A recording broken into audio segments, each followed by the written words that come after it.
நானும் குடிக்கலாம்.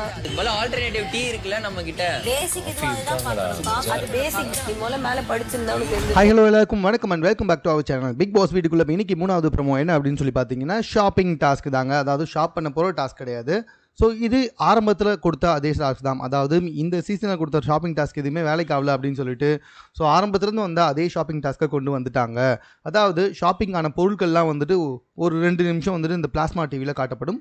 ஸோ அதன்படி வந்துட்டு அதை கரெக்டாக மெமரைஸ் பண்ணிக்கிட்டு அதுக்கப்புறமா கொடுக்கப்பட்ட போர்டில் அந்த பொருட்கள் எவ்வளோ கிராம் அப்படின்ற மாதிரி வந்துட்டு தெளிவாக எழுதி வச்சுருக்கணும். ஸோ அந்த தொகை வந்துட்டு அவங்க கொடுத்த பட்ஜெட்குள்ளே இருக்கணும். 8500 ரூபா அதுக்குள்ளே இருக்கணும். அப்படி இருந்தால் அவங்க கொடுத்த அந்த மொத்தத்தையும் அனுப்பிச்சி வைப்பாங்க. அப்படி இல்லைனா வந்துட்டு வராது. பிக் பாஸ் என்ன கொடுக்குறாரோ அதை தான் வந்துட்டு பயன்படுத்தணும். ஸோ இதை தான் வந்துட்டு பழைய ஷாப்பிங் மெத்தடையே கொண்டு வந்துட்டாங்க. இதுலேயும் பார்த்தீங்கன்னா நிறைய பிரச்சனைகள் வருது. இந்த இடத்துல ஜாக்லின் வந்துட்டு காஃபின்னு சொல்கிறாங்க. பட் யாருக்குமே காஃபியில் உடன்பாடு கிடையாது. பிகாஸ் காஃபி வந்துட்டு 400 ரூபா அப்படின்ற மாதிரி வந்துட்டு சொல்கிறாங்க. சாச்சுனாவே வந்துட்டு காஃபி வேணாம், காஃபி அழிச்சிருங்கன்னு சொல்ல காஃபி அழிச்சிட்டாங்க போல். ஸோ இதனால் கடுப்பாயிட்டாங்க ஜாக்லின்.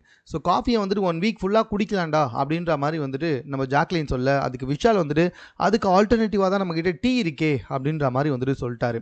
உடனே வந்துட்டு சாச்சனா சும்மா வாயை மூட்டு இருந்திருக்கலாம்ல, இந்த இடத்துல வாயை திறந்து பேசிக்கான பொருளாக தான் எடுக்கணும் அப்படின்ற மாதிரி வந்துட்டு சொல்கிறாங்க. அதுக்கு ஜாக்லின் முதல்ல நீ ஒழுங்காக மேலே படி, பேசிக்கில் தான் வந்துட்டு காஃபி இருந்துச்சு அப்படின்ற மாதிரி வந்துட்டு சொல்கிறாங்க. ஸோ அவங்க 2 பேருக்கும் ஒரு கிளாஷ் போகுதுன்றது நல்லாவே தெரியுது.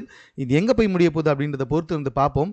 இதனால் வரைக்கும் சாச்சனாவை வந்துட்டு கிட்டத்தட்ட ஒரு பேபி மாதிரி ட்ரீட் பண்ணிட்டு இருந்தாங்க. ஐயோ சாச்சனா அப்படி இப்படின்னு சொல்லிட்டு இப்போ வந்துட்டு இண்டிவிஜுவல் கேம் தான், ஆண்கள் பெண்கள் இல்லைன்னு சொன்ன உடனே வாடி பார்த்துக்கலாம் அப்படின்ற மாதிரி ரேஞ்சு போயிட்டுருக்கு. ஸோ சுவாரஸ்யமாக போகணும்னு எதிர்பார்க்குறோம். பார்க்கலாம். மேலும் இது போன்ற செய்திகளுடன் கூட தெரிந்து கொள்வதற்கு நம்ம சென்னை சேனலில் சப்ஸ்கிரைப் பண்ணுங்கள். இது குறித்து உங்களுடைய கருத்துக்கள் எதுவாக இருந்தாலும் கமெண்ட்டில் நீங்கள் பதிவு செய்யலாம்.